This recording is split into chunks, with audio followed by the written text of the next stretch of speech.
नमस्कार, स्वागत है आपका हमारे इस चैनल 4 जागेंद्र मिश्रा में। दोस्तों, अगर आप अपनी लाइफ में कुछ नया सीखना चाहते हैं तो इस चैनल को सब्सक्राइब जरूर करिएगा। 13 जनवरी को पुत्रदा एकादशी बना दुर्लभ संयोग। गुरुवारी महा एकादशी।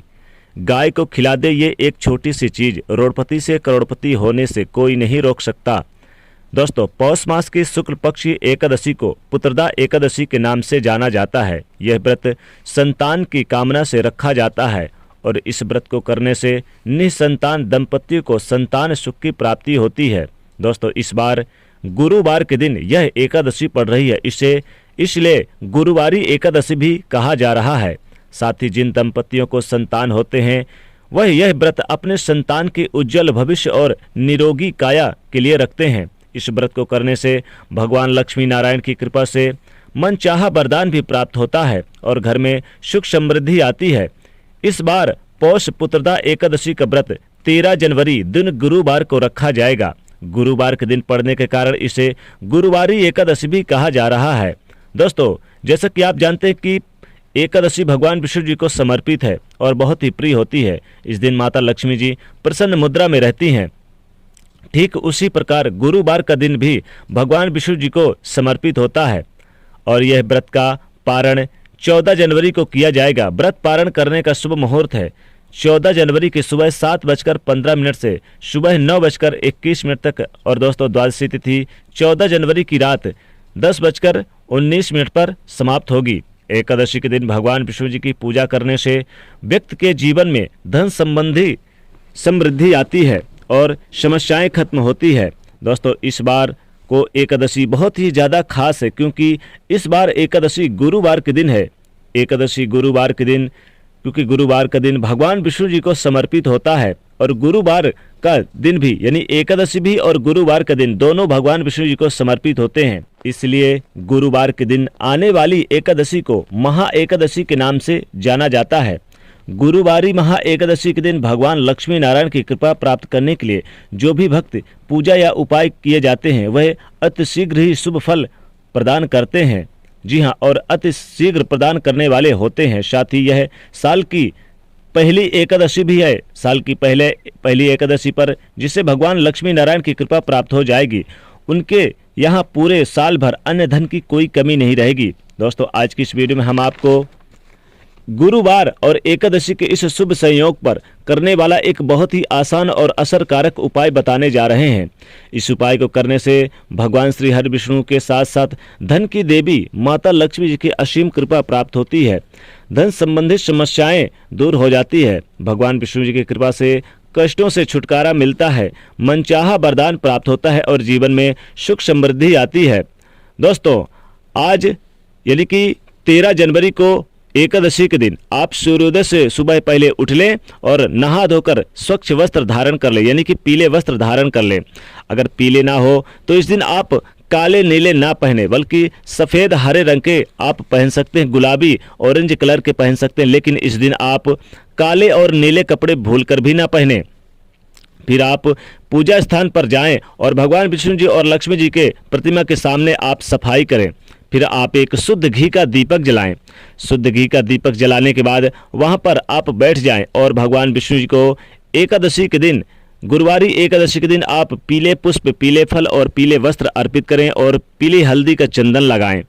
और आप फिर माता लक्ष्मी जी को भी आप लाल पुष्प, लाल वस्त्र, लाल फल अर्पित करें और कुमकुम से तिलक लगाएं।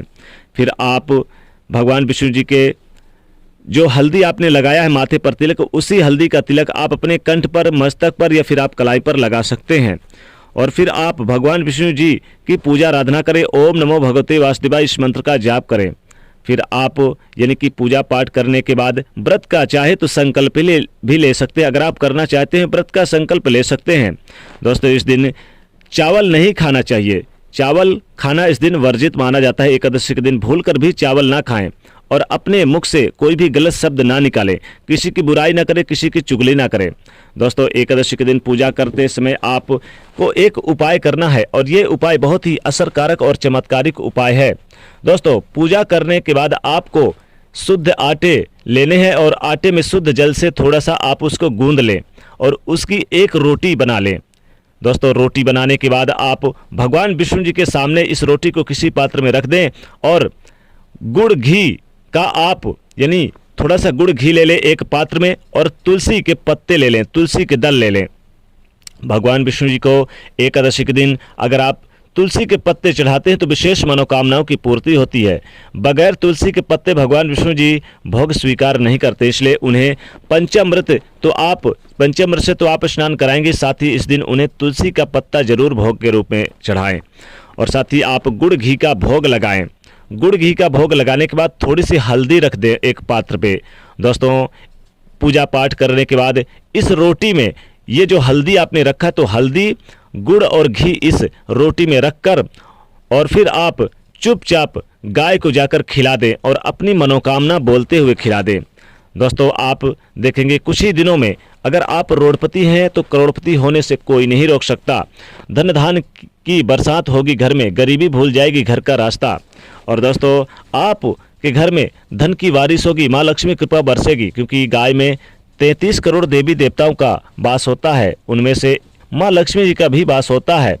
दोस्तों गुरुवारी एकादशी के दिन अगर आप गाय को रोटी में थोड़ी सी हल्दी और गुड़ घी डाल के खिलाते हैं तो विशेष मनोकामना भी आप अगर बोलते हैं तो आपकी सारी मनोकामना अतिशीघ्र पूरी होती है। एकादशी के दिन गौ सेवा करना अति उत्तम माना जाता है और गौ को अगर आप रोटी खिला दें, पहली रोटी जो आपके घर में बनी है उस रोटी में अगर आप थोड़ा सा काला तिल और गुड़ घी भी रखकर खिला दें तो विशेष मनोकामनाओं की पूर्ति होती है।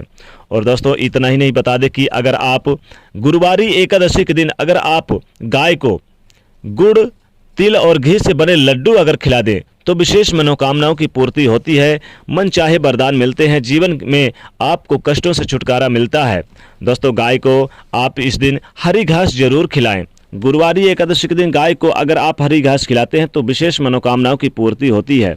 आप इस दिन गाय को हरी घास लें, उसमें एक रोटी रखें और थोड़ा सा काला तिल और गुड़ रख के आप गाय को चुपचाप अपने दाहिने हाथ से खिला दें तो विशेष मनोकामनाओं की पूर्ति होती है। दोस्तों इस दिन कई सारे दुर्लभ शुभ संयोग भी बन रहे हैं। अद्भुत शुभ संयोग बनने के कारण यह एकादशी और भी ज़्यादा खास हो गई है, इसलिए इस दिन गाय को ये जरूर आप रोटी में यानी कि गुड़ और तिल और थोड़ी सी हल्दी और घी डाल के जरूर खिलाएं तो विशेष मनोकामनाओं की पूर्ति होती है और जल्द से जल्द आपकी सारी मनोकामनाएं माँ लक्ष्मी कृपा से पूरी होती है। भगवान विष्णु जी आपके सारे रुके हुए कार्यों को पूरा करते हैं और आपके घर से गरीबी कोसों दूर हो जाती है और आप हर क्षेत्र में कामयाबी प्राप्त करते हैं। पति पत्नी में अगर अनबन है या फिर संतान की समस्याएं या किसी प्रकार की कोई दिक्कत है तो गुरुवारी एकादशी के दिन आप गाय की 3 बार परिक्रमा करें तो अतिशीघ्र मनोकामनाएं अति पूरी होगी और मन चाहे वरदान प्राप्त होंगे। तो दोस्तों गुरुवारी एकादशी के दिन गाय की सेवा करना अति उत्तम माना जाता है और गाय को रोटी के साथ ये वस्तुएं जरूर खिलाएं। और दोस्तों इसके बाद गाय से अपनी मनोकामना बोले, उनके दाहिने पैर को छुए प्रणाम करें, फिर आप अपने घर वापस चले आएं। अगर आपके घर में है गाय तो वहाँ खिला दीजिए या फिर गौशाला में जाकर खिला दीजिए या फिर आपके घर में अगर गाय कोई आती है तो उसे खिला दे, लेकिन इस दिन गाय का अपमान ना करें। और दोस्तों इस दिन आप शाकाहारी रहें, व्रत रखने का संकल्प भी ले सकते हैं, अगले दिन पारण भी कर सकते हैं जो हमने आपको शुभ मुहूर्त भी बताया है। तो दोस्तों वीडियो को लाइक करें, ज़्यादा से ज़्यादा शेयर करें, चैनल को सब्सक्राइब करें। जय मां लक्ष्मी।